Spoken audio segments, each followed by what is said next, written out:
ने हमको जो अध्यात्म के 4 स्तंभ दिए हैं, पहला स्तंभ जो है जीवन का सम्मान। जीवन का सम्मान हम तभी कर पाएंगे जब हम अपने शरीर के बारे में जान पाएं कि यही शरीर हम नहीं हैं, इस शरीर के पार भी और भी हमारे शरीर हैं। उपनिषद इनको 5 भागों में बांटता है। पहली जो काया कहता है अन्नमय कोश, दूसरी प्राणमय कोश, इस तरीके से 5 कोश तक जाता, आनंदमय कोश तक पहुंचता है उपनिषद। तो पहला और दूसरा जो अन्नमय कोश और प्राणमय कोश, आज हम अन्नमय कोश के बारे में कैसे इसकी शुद्धि हो तभी हम सम्मान कर सकते हैं। ये जो जीवन मिला है, ये जो उपहार, ये शरीर स्वरूप मिला है, इसका सम्मान हम तभी कर सकते हैं जब इसका संतुलन का हमें गुर पता हो, कैसे ये संतुलित हो, कैसे सम्यक हो, कैसे शुद्ध हो, ताकि ये पारदर्शी हो सके।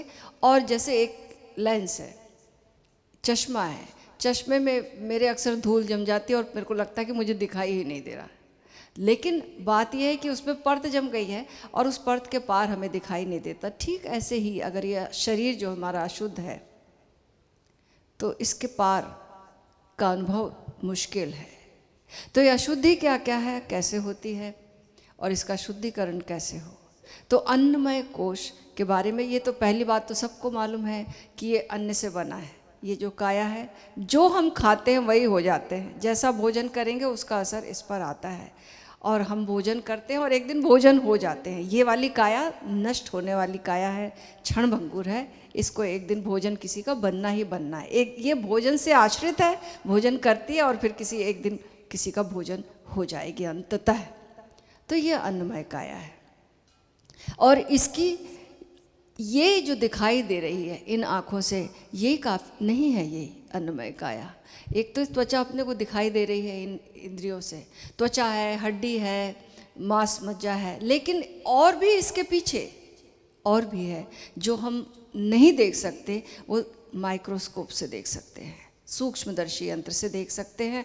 वो हमारा तंत्र का जो सिस्टम है उसे, और हमारा जो डीएनए है उसे हम देख सकते हैं अपना, जिससे कि हमारा वंश का जो प्रभाव है उसको हम दूसरी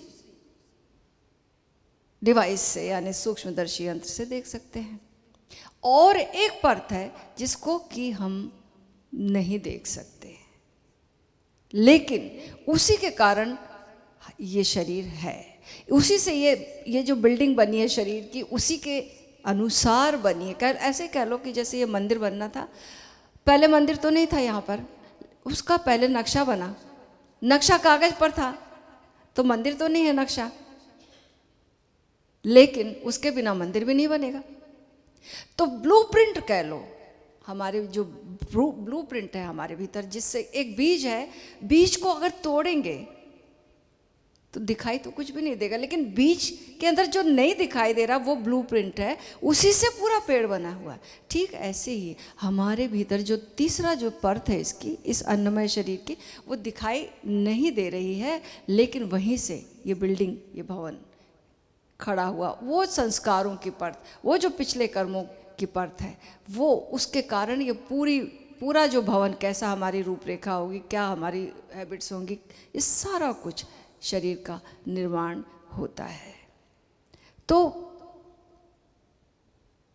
अब इसकी शुद्धि कैसे करें, सवाल उठता है कि शुद्धिकरण होगा तभी आगे की यात्रा होगी। तो शुद्धिकरण के लिए अगर अन्नमय काया है, इसको शुद्ध करना है तो सम्यक आहार, ओशो ने अंतर यात्रा में बहुत ही डिटेल में बताया सम्यक आहार के बारे में।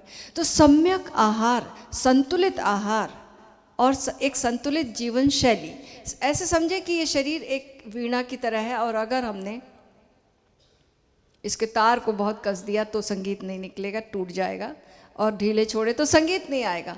अगर इसके तारों को हमको बैलेंस करना आए, मिलाना आ जाए, तो यही इसी से बहुत ही सुंदर संगीत पैदा हो सकता है।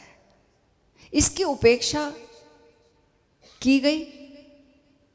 भोगियों ने एक तरीके से उपेक्षा की, त्यागियों ने एक तरीके से उपेक्षा की, सताया इसे, दोनों ने ही सताया। लेकिन सम्यकता ओशो ने सिखाई, जागरूकता ओशो ने सिखाई, ट्रांसफॉर्मेशन ओशो ने सिखाया कि कैसे हम सम्यक जीवन शैली अपनाकर, तो पहला जो तल है वो सम्यक आहार का है। कैसे जितना उत्तेजनापूर्ण भोजन लेंगे वैसा असर इस शरीर में आएगा, वैसा ही हमारा मन बनेगा जैसा भोजन ले रहे हैं। सात्विक भोजन लेंगे तो हमारे भीतर सात्विकता उतरेगी। तो सात्विक भोजन, सम्यक भोजन, न ज़्यादा खाएं न कम खाएं, सम्यकता आहार में हो। ठीक ऐसे ही निद्रा में भी, नींद भी ज़्यादा, कुछ लोग ज़्यादा सो के सता रहे हैं शरीर को। दूसरा, कुछ लोग की बिल्कुल नींद गंवा कर सता रहे हैं। ना नींद कम ना नींद ज़्यादा, जितना इस शरीर को 6 से 8 घंटे नींद चाहिए, वो सम्यक निद्रा से ये शरीर संतुलित होगा, ये शरीर शुद्ध होगा।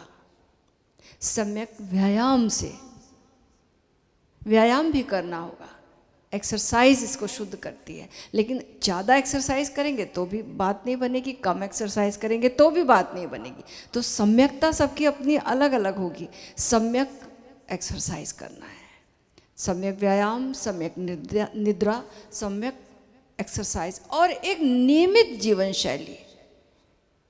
जब जीवन में एक अनुशासित जीवन शैली होती है, एक नियम होता है, तब ये शरीर शुद्ध होता है। नहीं तो बहुत ही अस्त व्यस्त हो जाता है ये शरीर। बहुत लोग हैं जो बहुत सारी शिफ्ट्स करते हैं, रात को देर तक जागना, फिर उनकी शिफ्ट्स बदलती रहती है, उनको पता ही नहीं रहता कब दिन है कब रात है। तो ये शरीर उनका बिल्कुल ही अस्त व्यस्त हो जाता है, और अस्त व्यस्त शरीर अस्वस्थ हो जाता है। और एक अस्वस्थ शरीर कैसे शुद्ध हो सकता है? संभव नहीं है। तो इसकी हमें समझ पैदा करना है। तो आज हम थोड़ा सा एक्सरसाइज करेंगे, थोड़ा सा प्राणायाम करेंगे, क्योंकि जैसे कपालभाति है वो भी इसको शुद्ध करता है। कपालभाति प्राणायाम इसकी शुद्धि बनता है, भस्त्रिका प्राणायाम इसे शुद्ध करता है। जॉगिंग, आसन, धनुरासन, शलभासन और भी आसन जो कि भुजंगासन, ये सब आसन इसको शुद्ध करते हैं। पवन मुक्त आसन, ये सारे आसन इसे शुद्ध करते हैं इस शरीर को। और जैसे जैसे हम शुद्ध होंगे, ऐसे समझो। और एक बात,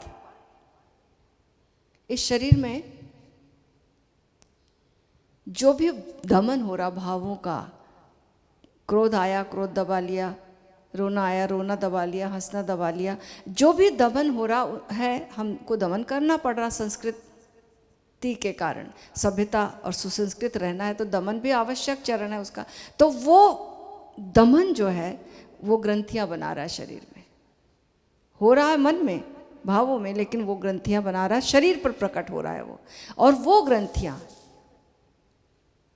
जब रहती हैं तो हमारी चेतना, ऐसे समझो कि एक नदी है, एक पानी बह रहा है और बहुत सारी चट्टानें आगे आ गई, तो पानी के बहाव में रुकावट आएगी, वो हर्डल आ जाएगी। तो ऐसे ही हमारे भीतर अगर ग्रंथियां हैं शरीर में और वो हम निर्ग्रंथ नहीं होते, तो चेतना के फ्लो में, प्रतिक्रमण में, आंतरिक गहराइयों में जाने में बाधा है, और वो बाधा हमें रोड़ा अटकाएगी, रोके रहेगी। तो उन निर्ग्रंथ होना ये भी शुद्धि है।